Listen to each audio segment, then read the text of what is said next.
உங்க விருப்பப்படி life partner கிடைக்கணும்னா கீழே இருக்கிற லிங்கை கிளிக் பண்ணுங்க. உடனடியா ஃப்ரீயா ரெஜிஸ்டர் பண்ணுங்க.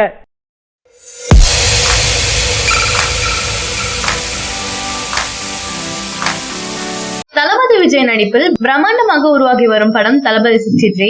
இந்த படத்திற்கு தமிழ் சினிமாவின் மிகப்பெரிய எதிர்பார்ப்பு இருக்கு. இந்த படத்தை மிகப்பெரிய பொருட்செலவுல ஏஜிஎஸ் நிறுவனம் தயாரிச்சிட்டு இருக்காங்க.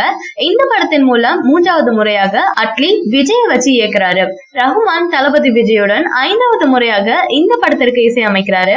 இவர்கள் கூட்டணியில் கடந்த வருடம் வெளியான சர்க்கார் படம் மிகப்பெரிய சாதனை படைத்தது. அதனைத் தொடர்ந்து இவர்கள் கூட்டணியில் மிகப்பெரிய எதிர்பார்ப்பு உருவாகி இருக்கு.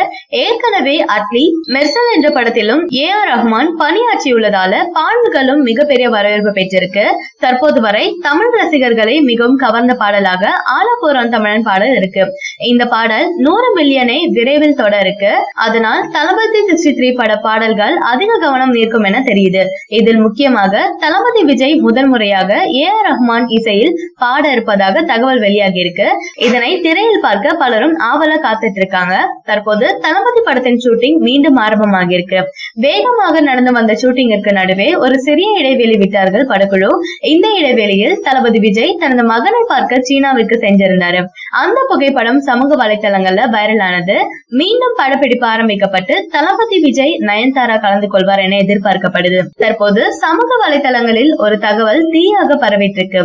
அதாவது ஜிவி பிரகாஷ் தளபதி 63 படத்தில் ஒரு சிறிய ரோலில் நடிக்கிறார் என்ற தகவல் தான். இது உண்மையா என தெரியல. ஆனால் ஜிவி பிரகாஷ் தளபதி விஜயின் தீவிர ரசிகர். இவர் ஏற்கனவே தெரி திரைப்படத்திற்கு இசையமைச்சிருந்தாரு. அட்லியின் நெருங்கிய நண்பர் கூட. அட்லியின் முதல் படமான ராஜா ராணிக்கும் இவர் தான் இசையமைச்சிருந்தாரு. அதனைத் தொடர்ந்து தெரி திரைப்படத்திற்கும் இசையமைச்சிருந்தாரு. அதே போல மெர்சல் படத்திலும் மெர்சல் அரசன் வாரான் பாடலை பாடியிருந்தாரு. இதனால் இந்த படத்தில் அட்லி நடிக்க வைக்க ஏற்பாடு செஞ்சிருக்காரு. இந்த தகவல் தளபதி ரசிகர்களுக்கு கூடுதல் சர்ப்ரைஸாக இருக்கும் என தெரியுது. ஏற்கனவே படங்களில் பல ஸ்பெஷலான விஷயங்களை சேர்த்துட்டு இருக்காரு அட்லி. ஜிவி பிரகாஷ் நடிப்பில் வெளியாகிய சில படங்களில் இவர் விஜய் ரசிகராக நடிச்சிருந்தாரு. கடைசியாக வெளியான சர்வம் தாளமயம் படத்திலும் தீவிர விஜய் ரசிகராக நடிச்சிருப்பாரு ஜிவி பிரகாஷ். அந்த அளவுக்கு இவர் உண்மையாகவே விஜய் ரசிகராக இருக்காரு. ஏற்கனவே விஜய் நடித்த தலைவா படத்திற்கும் அவர் தான் இசையமைச்சிருந்தாரு. இந்த படத்தில் ஒரு பாடல் காட்சியில் தளபதி விஜயுடன் நடனமாடி இருப்பாரு. அப்போது இவர் இசையமைப்பதில் மட்டுமே ஆர்வத்துடன் இருந்தாரு. தற்போது நடிப்பில் முழு கவனம் செலுத்திட்டு இருக்காரு. இவர் நடித்த பல படங்கள் அடுத்தடுத்து வர காத்துட்டு இருக்கு. இவர் தற்போதெல்லாம் முக்கிய இயக்குநர்களின் படங்களில் நடிச்சிட்டு வருவது குறிப்பிடத்தக்கது. இவர் நடிப்பில் அடுத்ததாக குப்பத்து ராஜா என்ற படம் திரைக்கு வர இருக்கு. இந்த படத்தில் இவருடன் பார்த்திபன் முக்கிய கதாபாத்திரத்துல நடிக்க இருக்காரு.